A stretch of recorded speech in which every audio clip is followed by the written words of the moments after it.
أعوذ بالله من الشيطان الرجيم. بسم الله الرحمن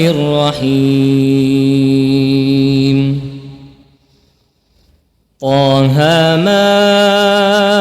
أنزلنا عليك القرآن لتشقى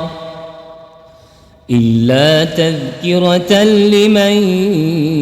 يخشى تنزيلا ممن خلق الأرض والسماوات العلى الرحمن على العرش استوى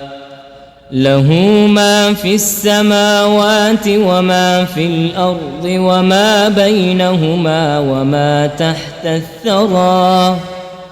وإن تجهر بالقول فإنه يعلم السر وأخفى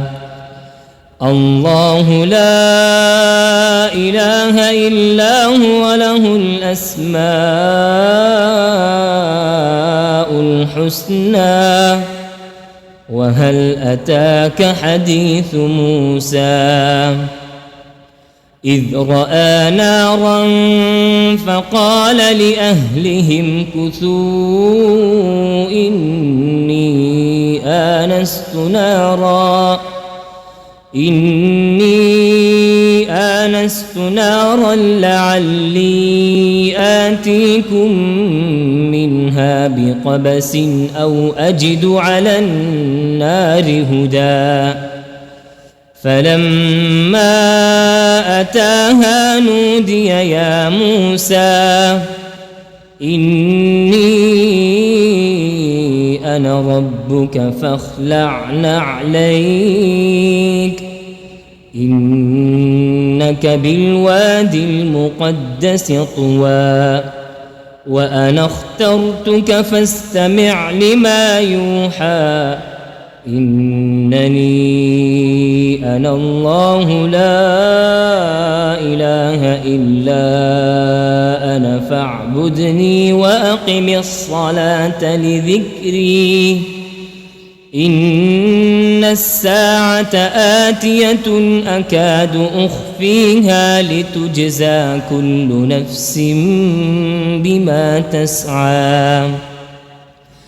فلا يصدنك عنها من لا يؤمن بها واتبع هواه فتردى وما تلك بيمينك يا موسى قال هي عصاي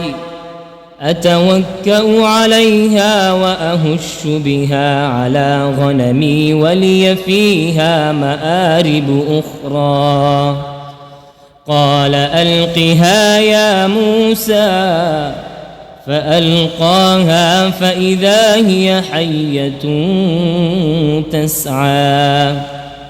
قال خذها ولا تخف سنعيدها سيرتها الأولى واضمم يدك إلى جناحك تخرج بيضاء من غير سوء آية أخرى لنريك من آياتنا الكبرى اذهب إلى فرعون إنه طغى صدق الله العظيم.